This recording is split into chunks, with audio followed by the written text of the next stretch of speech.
મિત્રો 11મા ભણો છો, 12મા ભણો છો કે ડ્રોપ લીધો છે, કોષ વિભાજનના તબક્કા સમજવામાં હજુ તકલીફ પડે છે?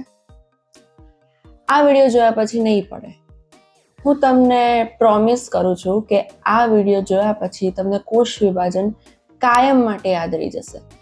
આ વિડીયોમાં આપણે સમ વિભાજન જોઈશું અને એના પછી નેક્સ્ટ વિડીયોમાં અર્ધીકરણ પણ જોઈશું. ચાલો મિત્રો શરૂ કરીએ. રેડી છો ને બધા? સરસ. કોઈ પણ કોષ વિભાજન હોય, સમ વિભાજન હોય કે અર્ધીકરણ, એમાં બે તબક્કા હોય વિભાજનના. પહેલા કોષ કેન્દ્રનું વિભાજન થાય, પછી કોષ રસનું વિભાજન થાય. કોષ કેન્દ્ર વિભાજન, કોષ રસ વિભાજન. કોષ કેન્દ્ર વિભાજન, કોષ રસ વિભાજન.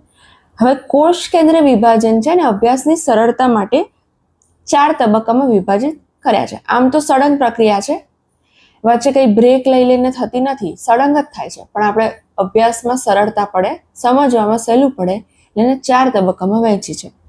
પૂર્વાવસ્થા, ભાજનાવસ્થા, ભાજનોત્તરાવસ્થા અને ભાજનાંતિમાવસ્થા. પૂર્વાવસ્થા, ભાજનાવસ્થા, ભાજનોત્તરાવસ્થા, ભાજનાંતિમાવસ્થા. હવે એના બીજા નામ પણ આપ્યા છે. ભાજનાવસ્થાને મધ્યાવસ્થા પણ કહેવાય. શું કહેવાય?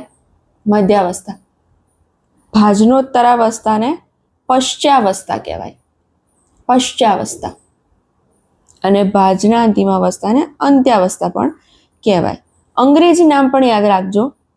તમને નીટમાં પૂછાય અને કદાચ એનું ગુજરાતી ટ્રાન્સલેશન ના કર્યું હોય, અંગ્રેજી નામ જ લખ્યું હોય, હવે તમને આખી થિયરી આવડતી હોય પણ અંગ્રેજી નામ ના ખબર હોય, એના લીધે પ્રશ્ન ખોટો પડે તો ના પોસાય ને, બરાબર? એટલે અમુક અંગ્રેજી નામ યાદ રાખવા જ પડશે. પૂર્વાવસ્થાને પ્રોફેસ કહેવાય, ભાજનાવસ્થાને મેટાફેસ, ભાજનોત્તરાવસ્થા એનાફેસ અને ભાજનાંતિમાવસ્થા ટીલોફેસ. ટીલો મતલબ ટેલ, ટેલ એટલે પૂંછડી, પૂંછડી સૌથી છેલ્લે હોય, છેલ્લી અવસ્થા ટીલોફેસ. પ્રો એટલે પહેલા. શેની પહેલા? તો મેટાફેઝની પહેલા, પ્રોફેસ. મેટા એટલે મધ્યમાં, એના એની પછી.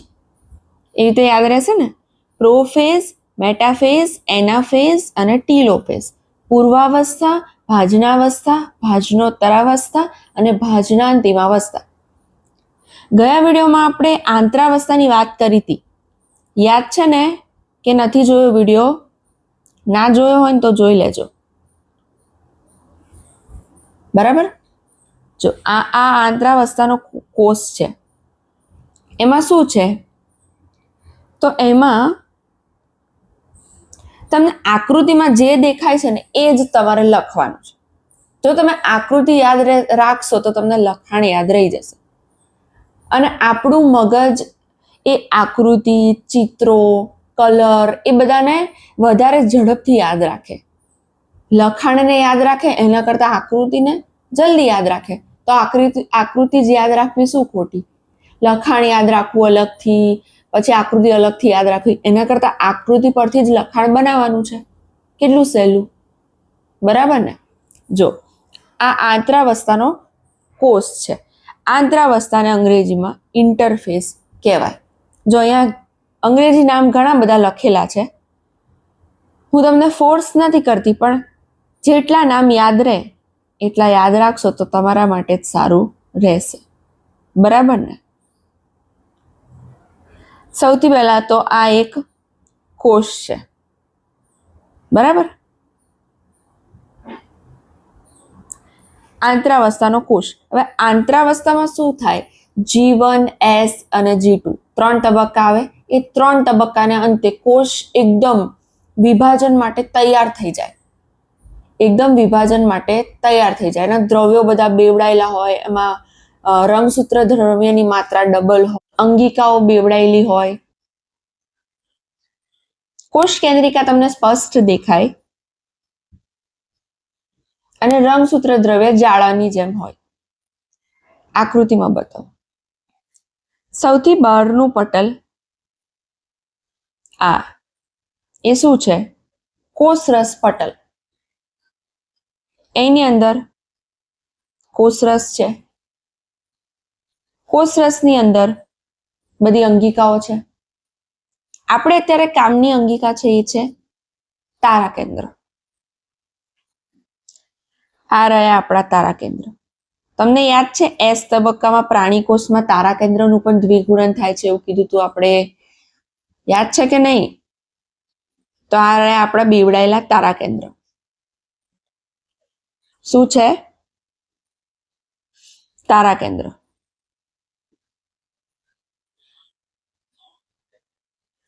પછી આ જે છે ને કોષ કેન્દ્રિકા છે. શું છે? કોષ કેન્દ્રિકા, અંગ્રેજીમાં ન્યુક્લિયોલસ. યાદ રહે તો યાદ રાખજો, ફોર્સ કરશો નહીં. અને આ છે આપણું જનીન દ્રવ્ય જટિલ જાળા સ્વરૂપે દેખાય છે ને. આ બધા જે જાળા સ્વરૂપે દેખાય છે આ આપણું રંગસૂત્ર દ્રવ્ય છે. રંગસૂત્રો સ્પષ્ટ દેખાતા નથી, ડબલ થયેલું છે, ડબલ થયેલું દ્રવ્ય છે. શું છે? અસંકુચિત ડીએનએ, અનકન્ડેન્સ્ડ ડીએનએ, ક્રોમેટિન. ક્રોમેટિન એટલે રંગસૂત્ર દ્રવ્ય, ડીએનએ. ખબર પડી? હું અહીંયા લખી દઉં, રંગસૂત્ર દ્રવ્ય. આટલું યાદ રહે કે નહીં? ચલો સરસ. હવે એની મુખ્ય લાક્ષણિકતાઓ જોઈએ. મુખ્ય લાક્ષણિકતાઓ. સૌથી પહેલા તો આપણને ખબર છે કોષ વૃદ્ધિ પામે અને તેના સામાન્ય કાર્યો કરે. કોષ વૃદ્ધિ પામે અને તેના સામાન્ય કાર્યો કરે છે. કોષ કેન્દ્રમાં ડીએનએ નું સ્વયંજનન થાય એ પણ આપણને ખબર છે. ક્રોમેટિન તેના અસંકુચિત સ્વરૂપમાં હોય છે. ક્રોમેટિન એટલે શું? હમણાં જ કીધું, રંગસૂત્ર દ્રવ્ય. અસંકુચિત સ્વરૂપમાં એટલે શું? જો આ જે છે ને આ એ અસંકુચિત સ્વરૂપ કહેવાય.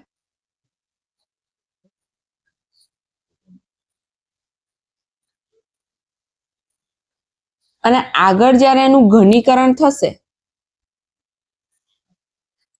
ત્યારે એ છે ને કંઈક આવું બની જશે,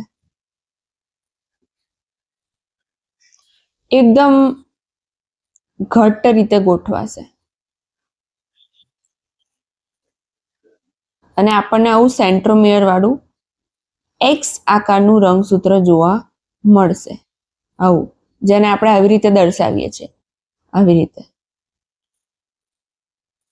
ખબર પડી? આ બીજું કંઈ નથી, આમાંથી જ ઘનીકરણ પામીને બન્યું છે. એટલે આ અસંકુચિત સ્વરૂપમાં છે. હવે કોષ કેન્દ્રિકા દ્રશ્યમાન હોય છે. કોષ કેન્દ્રિકા દ્રશ્યમાન. આ રે કોષ કેન્દ્રિકા દેખાય છે? દેખાય છે ને? સરસ. અને સેન્ટ્રોઝોમ્સ. સેન્ટ્રોઝોમ એટલે શું? તારા કેન્દ્ર.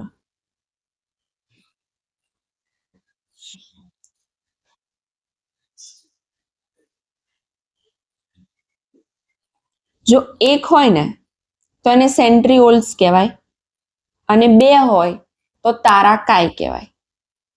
સોમા એટલે બોડી, સોમ, તારાકાય. તમે તારાકાય, તારા કેન્દ્ર કોઈ પણ યાદ રાખી શકો. અને સ્વયં જનન પામવાની શરૂઆત કરે છે. એટલે તારા કેન્દ્ર અહીંયા આપણને આકૃતિમાં સ્વયં જનન પામેલા બતાવ્યા છે. બરાબર? હવે આપણે પૂર્વાવસ્થા જોઈએ. આંતરાવસ્થા પછી શું આવે? પૂર્વાવસ્થા.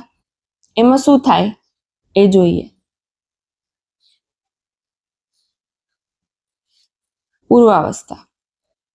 પૂર્વાવસ્થામાં સૌથી પહેલા તમે આકૃતિ જુઓ. આકૃતિમાં તમને શું દેખાય છે? તો જે તારા કેન્દ્ર, સૌથી પહેલા તારા કેન્દ્ર જુઓ. આમાં તારા કેન્દ્ર હતા.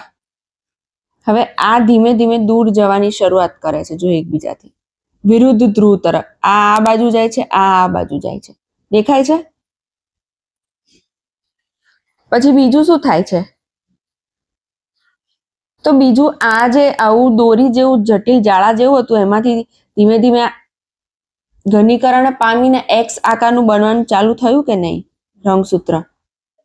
ત્રીજું શું દેખાય છે? તો કોષ કેન્દ્ર પટલ વિઘટન પામે છે. આ જો આ કોષ કેન્દ્ર પટલ તૂટી જાય છે. ત્રીજું શું દેખાય છે? તારા કેન્દ્રમાંથી ત્રાક તંતુઓ પણ નિર્માણ પામે છે. બસ આ જ વસ્તુ લખી દેવાની. સૌથી પહેલા આકૃતિ જોઈએ. શું દેખાય છે આકૃતિમાં? સેન્ટ્રોઝોમ્સ એટલે કે તારા કેન્દ્ર. તારાકાય તારા કેન્દ્ર આ રહ્યા, આ તારા કેન્દ્ર. એના પછી શું છે? દ્વિધ્રુવીય ત્રાક તંતુઓ બનવાની શરૂઆત. આ રહ્યા આ ત્રાક તંતુઓ. દેખાય તમને? આ પ્રોટીનના બનેલા હોય, તારા કેન્દ્રમાંથી નીકળે, એની શરૂઆત થાય છે. સિમ્પલ. કોષ કેન્દ્ર પટલ વિઘટન પામે. આ બતાવ્યું આપણે, આ કોષ કેન્દ્ર પટલ વિઘટન પામે છે. બરાબર?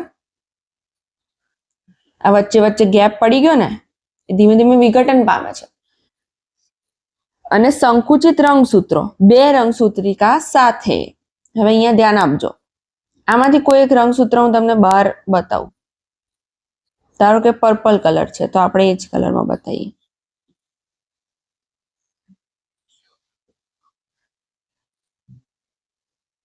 આ કોઈ એક રંગસૂત્ર છે, બરાબર? દેખાય છે તમને? આ રંગસૂત્ર છે. હવે આમાં છે ને બે રંગસૂત્રિકાઓ છે. કેટલી? બે. આને તમે એક રંગસૂત્રિકા કહી શકો અને આને બીજી રંગસૂત્રિકા કહી શકો. ખબર પડી? અંગ્રેજીમાં એને સિસ્ટર ક્રોમેટિડ્સ કહેવાય. આપણે ગુજરાતી યાદ રાખીએ, રંગસૂત્રિકા, બે રંગસૂત્રિકા. આ એક રંગસૂત્ર, એમાં બે રંગસૂત્રિકા છે. આગળ કામ લાગશે એટલે યાદ રાખજો. એની મુખ્ય લાક્ષણિકતાઓ જોઈ લઈએ. તો સૌથી પહેલા ક્રોમેટિન એટલે રંગસૂત્ર દ્રવ્ય સંકુચિત થઈને દ્રશ્યમાન રંગસૂત્રો બનાવે છે. દ્રશ્યમાન એટલે આપણે માઇક્રોસ્કોપમાં જોઈ શકીએ એને કે રંગસૂત્રનો આકાર બન્યો. પેલું જે એકદમ ગૂંચડા જેવું હતું એવું નહીં, દ્રશ્યમાન. દરેક રંગસૂત્ર સેન્ટ્રોમિયરથી જોડાયેલી બે ભગીની રંગસૂત્રિકા, ભગીની એટલે સંસ્કૃતમાં બેન, મતલબ સિસ્ટર ક્રોમેટિનનું એને ભગીની રંગસૂત્રિકા લખ્યું છે, ધરાવે છે. બે રંગસૂત્રિકાઓ ધરાવે, જે આપણે અહીંયા બતાવ્યું. આ રહ્યું જો. બે સિસ્ટર કેમ કીધું? કારણ કે બે એક સરખી હોય છે. કોષ કેન્દ્ર પટલ તૂટવાની શરૂઆત થાય છે. ખબર છે? કોષ કેન્દ્રિકા અદ્રશ્ય થાય. જો આમાં તમને ક્યાંય કોષ કેન્દ્રિકા દેખાય? અંત્યાવસ્થામાં હતી, આમાં અદ્રશ્ય થઈ ગઈ. સેન્ટ્રોઝોમ એટલે કે તારાકાય કોષના વિરુદ્ધ ધ્રુવો તરફ ગતિ કરે. તારા કેન્દ્ર આ ધ્રુવ પર જાય, આ ધ્રુવ પર જાય, બંને ધીમે ધીમે અહીંયા ધ્રુવો પર આવીને ગોઠવાઈ જશે. બરાબર? અને સેન્ટ્રોઝોમ્સ વચ્ચે ત્રાકતંતુ બનવાની શરૂઆત થાય છે. ત્રાકતંતુ બનવાની શરૂઆત બી થઈ ગઈ. ચલો, આ અહીંયા બધું થોડું ખીચડા જેવું થઈ ગયું. આપણે ફરીથી એને ભૂસીને બતાવી દઈએ.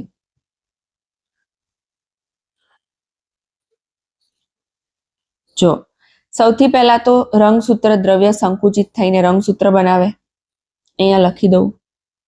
તમે કહેશો મેડમ તો અંગ્રેજીમાં ભણાવે છે, ગુજરાતી મીડિયમમાં પણ. રંગસૂત્ર દ્રવ્ય સંકુચિત થઈને દ્રશ્યમાન રંગસૂત્રો બનાવે. દેખાય તમને રંગસૂત્રો? દેખાય છે કે નહીં? દરેક રંગસૂત્ર સેન્ટ્રોમિયરથી જોડાયેલી બે ભગીની રંગસૂત્રિકાઓ સિસ્ટર ક્રોમેટિડ. આ ભગીની ભૂસી કાઢો, તમને થોડું ઓકવર્ડ લાગશે. સિસ્ટર ક્રોમેટિડનું એને ભગીની કર્યું છે. આપણે રંગસૂત્રિકાઓ યાદ રાખીએ. બરાબર? જો આ એક સેન્ટ્રોમિયર, આ એક રંગસૂત્રિકા અને આ બીજી રંગસૂત્રિકા. થઈ ગઈ બે રંગસૂત્રિકા. કોષ કેન્દ્ર પટલ તૂટવાની શરૂઆત થાય. આ કોષ કેન્દ્ર પટલ તૂટી ગયું. જો વચ્ચે વચ્ચે ગેપ થઈ ગયો.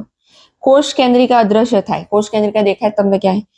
અને તારા કેન્દ્ર, તારા કેન્દ્ર કોષના વિરુદ્ધ ધ્રુવો તરફ ગતિ કરે. દેખાય છે ને તમને? સેન્ટ્રોઝોમ્સ એટલે કે તારા કેન્દ્ર વચ્ચે ત્રાક તંતુ બનવાની શરૂઆત થાય છે. આ રહ્યા જો ત્રાક તંતુ. આવડી ગયું? ચલો, પૂર્વાવસ્થા પૂરી. હવે શું આવશે પૂર્વાવસ્થા પછી? મધ્યાવસ્થા અથવા તો ભાજનાવસ્થા. આ જો આ છે મધ્યાવસ્થા અથવા ભાજનાવસ્થા. અંગ્રેજીમાં અંગ્રેજી નામ યાદ છે? મેટાફેઝ. આવું નામ કેમ આપ્યું એ પણ તમને ખબર પડશે. હવે તમે મને કહો, આ બધું વાંચ્યા વગર, કે તમને આકૃતિમાં શું દેખાય છે? આકૃતિમાં શું દેખાય છે? પૂર્વાવસ્થાથી આમાં તમને શું અલગ દેખાય છે? તમે કહેશો મેડમ અમને સૌથી પહેલા તો આ જે તારા કેન્દ્ર હતા એ હજુ વધારે એકબીજાથી દૂર ગયા હોય એવું લાગે છે. તારા કેન્દ્ર વિરુદ્ધ ધ્રુવ પર ગોઠવાઈ ગયા હોય એવું લાગે છે. બરાબર છે. બીજું તમે કહેશો કે કોષ કેન્દ્ર પટલ તો આમાં હતું, થોડું થોડું પણ હતું ખરું, આમાં તો સાવ ગાયબ થઈ ગયું, સંપૂર્ણ વિઘટિત પામી ગયું. એ પણ બરાબર છે. ત્રીજું તમે કહેશો કે આ જે રંગસૂત્રો હતા એ બધા એક લાઈનમાં ગોઠવાઈ ગયા, જેમ તેમ નથી ગોઠવાયેલા, બધા એક લાઈનમાં ગોઠવાઈ ગયા. એ પણ તમારી વાત સાચી. ચોથી બાબત તમે કહેશો કે આ ત્રાક તંતુ હતા એ વધારે લાંબા થઈ અને આ રંગસૂત્ર સાથે જોડાઈ ગયા છે વચ્ચેથી. તો તમને તો આખું આવડી ગયું, તમને આકૃતિમાંથી જ આવડી ગયું. જો હવે વાંચીશું ને તો એનું એ જ નીકળશે. સૌથી પહેલા આકૃતિ, નામ નિર્દેશન. સૌથી પહેલા તો ત્રાક તંતુ સંપૂર્ણ રીતે નિર્મિત, બરાબર છે. પછી ક્રોમોઝોમ્સ એટલે કે રંગસૂત્રો મેટાફેઝ પ્લેટ પર ગોઠવાયેલા. તમે કહેશો મેટાફેઝ પ્લેટ શું? તો તમે કોષને જુઓ ને તો આ તમને આમ 2D દેખાય છે, કે ગોળ હોય એવું લાગે, બંગડી જેવું. પણ એ બંગડી કે રોટલી જેવું એ 2D માં નથી, 3D છે, પૃથ્વીના ગોળા જેવું. પૃથ્વીના ગોળામાં વચ્ચેથી પસાર થતી જે રેખા છે એને શું કહેવાય? વિષુવવૃત્ત કહેવાય. ભણ્યા છો નાના ધોરણમાં? ના ભણ્યા હોય તો તમારા નાના ભાઈ બહેન હોય કે કોઈ આજુબાજુ પણ તો એની પુસ્તકમાં જોઈ લેજો. વિષુવવૃત્ત કોને કહેવાય? વિષુવવૃત્ત આ પૃથ્વીનો ગોળો હોય ને એની વચ્ચેથી પસાર થતી રેખા, ફરતે આ ગોળો એની ફરતે વિષુવવૃત્ત. તો આ પણ કોષ છે, કોષને પણ તમે પૃથ્વીનો ગોળો સમજી લો. તો એની વચ્ચેથી જે પસાર થતી રેખા છે આ રહી. ધ્રુવો, ધારો કે આ પૃથ્વીમાં આપણે ધ્રુવો અહીંયા ગણ્યા છે, ઉત્તર ધ્રુવ અને દક્ષિણ ધ્રુવ, પણ અહીંયા આપણે ધ્રુવો અહીંયા ગણ્યા છે. આને આમ ફેરવી દીધું. જો હું તમને ફેરવીને બતાવું.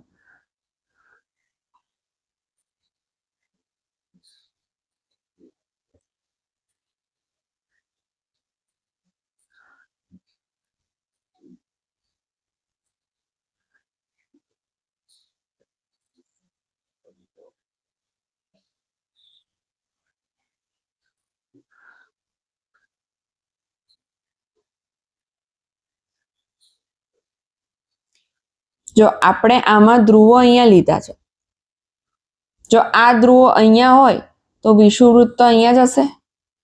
ખબર પડી? તો વિષુવવૃત્ત તલ એટલે કે વિષુવવૃત્ત તલ ઉપર આ બધા રંગસૂત્રો ગોઠવાઈ જાય છે અને એને જ મેટાફેઝ પ્લેટ કહેવાય. કારણ કે મધ્યાવસ્થાને મેટાફેઝ કહેવાય. ગુજરાતીમાં એને મધ્યાવસ્થા તકતી એવું કહેવાય, તમારે ટ્રાન્સલેટ કરવું હોય તો. પણ મેટાફેઝ પ્લેટ પણ યાદ રાખજો. ખબર પડી? ચલો હવે મુખ્ય લાક્ષણિકતાઓ જોઈએ. સૌથી પહેલા શું? તો રંગસૂત્રો કોષના મધ્યમાં મેટાફેઝ પ્લેટ એટલે કે વિષુવવૃત્ત તલ પર એક હરોળમાં ગોઠવાય છે. દેખાય છે તમને બધા લાઈનમાં ગોઠવાયેલા? દેખાય છે. દરેક રંગસૂત્ર તેના સેન્ટ્રોમિયર દ્વારા વિરુદ્ધ ધ્રુવોથી આવતા ત્રાક તંતુઓ સાથે જોડાયેલ હોય છે. રંગસૂત્ર શું ત્રાક તંતુ સાથે જોડાયેલ છે? તમે કહેશો અહીંયા થોડું વધારે ક્લિયર કરો તો અમને દેખાય. કોઈ વાંધો નહીં, તમે કહો એમ. લો, અહીંયા ક્લિયર કરી દીધું. આ રહ્યું જો, આ આપણું તારા કેન્દ્ર, એમાંથી શું નીકળ્યા? ત્રાકતંતુ. ધારો કે આ પહેલું રંગસૂત્ર છે લાલ કલરનું, એને જોવું હોય તો એ જોડાયેલું છે. જો ત્રાકતંતુ દ્વારા જોડાયેલું છે કે નહીં? આ સેન્ટ્રોમિયર થી જોડાય. સેન્ટ્રોમિયર થી દરેક રંગસૂત્ર તેના સેન્ટ્રોમિયર દ્વારા વિરુદ્ધ ધ્રુવોથી આવતા ત્રાકતંતુઓ સાથે જોડાયેલું હોય છે. જોડાયેલું છે. ત્રાકતંતુઓ સંપૂર્ણ રીતે નિર્મિત છે. સેન્ટ્રોઝોમ્સ એટલે કે તારા કેન્દ્ર કોષના વિરુદ્ધ ધ્રુવો પર હોય છે. કોષ કેન્દ્ર પટલ અને કોષ કેન્દ્રિકા દ્રશ્યમાન હોતા નથી. ચલો, હવે આના પછી મધ્યાવસ્થા પછી કઈ અવસ્થા આવશે? પશ્ચાવસ્થા અથવા તો ભાજનોત્તર અવસ્થા. આ રહી. એમાં શું થાય છે? જો આપણે કમ્પેરિઝન જોઈએ તો તમે કહેશો કે આમાં રંગસૂત્રો તો છે પણ રંગસૂત્રો વચ્ચેથી તૂટી ગયા હોય એવું લાગે છે. બરાબર છે. જો રંગસૂત્રો જે આખા હતા આવી રીતે બે સિસ્ટર ક્રોમેટિડ, બે રંગસૂત્રિકાઓ હતી વચ્ચે, તો એમાં થયું શું? થયું એવું કે અહીંયાથી છૂટા પડી ગયા. ખબર પડી? જો આમાં દેખાય તમને? હા, રહ્યું. આ છૂટા પડી ગયા. હવે એ છૂટા કેમ પડ્યા? તો ત્રાકતંતુનું સંકોચન થયું. કોઈ પતંગ હોય, પતંગને દોરી સાથે બાંધી હોય અને પછી તમે દોરી ખેંચો જોરથી, અને બે પતંગ જોડેલી હોય અને તમે દોરી જોરથી ખેંચો અને પતંગ ફાટી જતું નથી. અહીંયા રંગસૂત્રો, તમે એવું ના કહેતા કે પતંગ ફાટી જશે, તો બંને છૂટા પડી જાય ને. દોરી તમે જોરથી ખેંચો, આ બંને રંગસૂત્રો આવી રીતે જોડાયેલા હોય અને બંને બાજુથી ખેંચો તો બંને બાજુ એક એક રંગસૂત્રિકા જતી રહે. એવું જ થયું. જો પહેલા નામ નિર્દેશન જોઈએ. હવે તમે કહેશો હવે તમે શું નામ નિર્દેશન બતાવો છો, અમને બધું આવડી ગયું છે. આ રહ્યું આપણું કોષરસ પટલ, એની અંદર છે કોષરસ. આ રહ્યા આપણા ત્રાકતંતુઓ, આ છે તારા કેન્દ્ર અને આ છે બાળ રંગસૂત્ર. બાળ રંગસૂત્ર એટલે આ જે બંને બાજુ એક એક રંગસૂત્રી ગઈ ને એ આ. હવે એની લાક્ષણિકતાઓ જોઈએ તો એ પણ તમને ઓલરેડી આવડી ગઈ છે. ભાજનોત્તરાવસ્થા, એનાફેઝ અથવા પશ્ચાવસ્થા.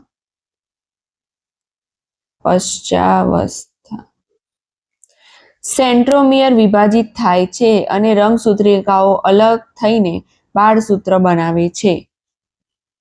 બરાબર છે. બાળ રંગસૂત્ર ત્રાકતંતુઓ દ્વારા કોષના વિરુદ્ધ ધ્રુવ તરફ ખેંચાય છે. ખેંચાય છે કે નહીં? ખેંચાય છે. ત્રાકતંતુઓ ટૂંકા થાય છે જે રંગસૂત્રોને અલગ ખેંચે છે. બરાબર છે. જેમ જેમ રંગસૂત્રો વિરુદ્ધ ધ્રુવ તરફ ગતિ કરે છે તેમ તેમ કોષ લંબાય છે. નવી બાબત એ તમને આના પછીની આકૃતિમાં બતાવું. કોષ કેન્દ્ર પટલ અને કોષ કેન્દ્રિકા તો છે જ નહીં. ચલો, આ રહી આપણી છેલ્લી અવસ્થા, અંત્યાવસ્થા, ટીલોફેઝ. ભાજના અંતિમા અવસ્થા એવું પણ કહેવાય. ભાજના અંતિમા અવસ્થા. હવે આમાં શું થાય છે? તો આમાં ભાજના અંતિમા અવસ્થા અને કોષરસ વિભાજન બંને એક સાથે બતાવ્યું છે. તો સૌથી પહેલા તમે ભાજના અંતિમા અવસ્થાને જુઓ કે એમાં શું થયું. તો આ જે બધા કોષ, આ કોષમાં જે રંગસૂત્રો બન્યા હતા એ પાછા જે ઘનીકરણ પામેલા હતા ફરીથી દોરી જેવા બની જશે. આવા જો અંત્યાવસ્થા એટલે છે ને પૂર્વાવસ્થાનું એકદમ ઉલટું. પૂર્વાવસ્થામાં શું થયું હતું? તો દોરીમાંથી તમે એને લચ્છો વાળ્યો હતો, દોરીમાંથી લચ્છો, અને લચ્છામાંથી પાછું ગૂંચળું બનાવો તો એ શું છે? એ અંત્યાવસ્થા છે. તો અંત્યાવસ્થામાં શું થાય? તો ફરીથી આવા ગૂંચળા જેવા તમને રંગસૂત્રો દેખાય છે કે નહીં? તમે કહેશો દેખાય છે. કોષ કેન્દ્રિકા પાછી દેખાય છે? દેખાય છે. કોષ કેન્દ્ર પટલ પર પાછું બનતું દેખાય છે? દેખાય છે. અને બીજું તો અંગિકાઓ પણ દેખાશે તમને. આકૃતિમાં નથી પણ તમને પુસ્તકમાં આપ્યું છે, ગોલ્ગીકાય અને અંતઃકોષરસ જાળ જેવી અંગિકાઓ ફરીથી નિર્માણ પામે છે. જો નામ નિર્દેશન જોઈએ, સૌથી પહેલા આ છે કોષરસ પટલ, બધાને ખબર છે. અંદર કોષરસ છે એ પણ ખબર છે. પુનઃ નિર્મિત થતું કોષ કેન્દ્ર પટલ, ફરીથી કોષ કેન્દ્ર પટલ બને છે ને.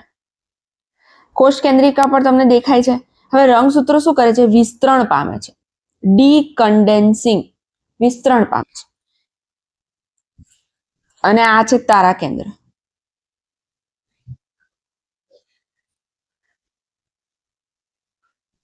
લાક્ષણિકતાઓ જોઈએ. બાળ રંગસૂત્ર એટલે કે રંગસૂત્રિકાઓ વિરુદ્ધ ધ્રુવ તરફ પહોંચે છે. હવે જે રંગસૂત્રિકા બની એ નવા કોષ માટે તો રંગસૂત્ર જ કહેવાય. આપણી પાસે એક રંગસૂત્ર હતું, એમાં બે રંગસૂત્રિકાઓ હતી, એક આ કોષમાં ગઈ, એક પેલા કોષમાં ગઈ. એ નવા કોષ માટે રંગસૂત્ર તરીકે વર્તે. એને શું લખ્યું છે? બાળ રંગસૂત્ર. વિરુદ્ધ ધ્રુવો પર પહોંચે છે. રંગસૂત્રોના દરેક જૂથની આસપાસ કોષ કેન્દ્ર પટલ ફરીથી રચાય છે. કોષ કેન્દ્રિકા પણ પુનઃ દ્રશ્યમાન થાય છે. રંગસૂત્રો વિસ્તરણ પામીને ક્રોમેટિન એટલે કે રંગસૂત્ર દ્રવ્ય બનાવે છે. રંગસૂત્રનો આકાર ગુમાવી દે, ફરીથી ગૂંચળા જેવું બની જાય. ત્રાકતંતુ વિઘટન પામે. કોષરસ વિભાજિત થાય છે, જેનાથી બે અલગ બાળકોષો બને છે. હવે આ નવું, આમાં શું થાય છે? તો આમાં જે ધારો કે આ કોષ છે, આ કોષ હતો, અહીંયા થોડી જગ્યા કરી દઈએ.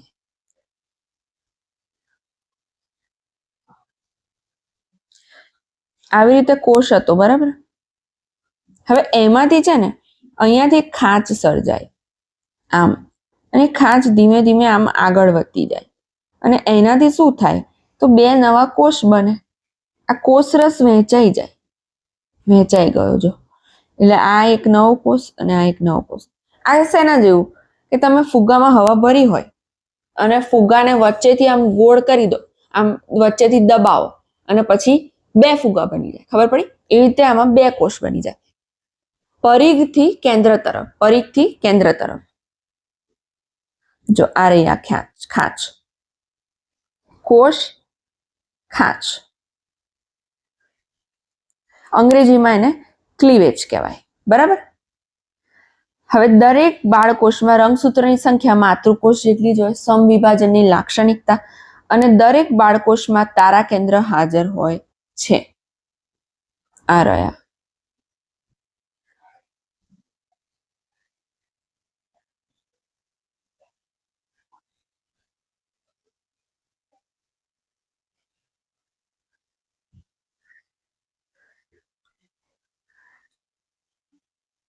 ચલો ફરી એકવાર જોઈ લઈએ. સૌથી પહેલા શું થશે? સૌથી પહેલા આંતરાવસ્થા આવશે. આંતરાવસ્થામાં જનીન દ્રવ્ય આવું છે, ગૂંચળા જેવું. એના પછી પૂર્વાવસ્થા, પૂર્વાવસ્થામાં જનીન દ્રવ્ય થોડું થોડું કન્ડેન્સ એટલે કે ઘનીકરણ પામશે.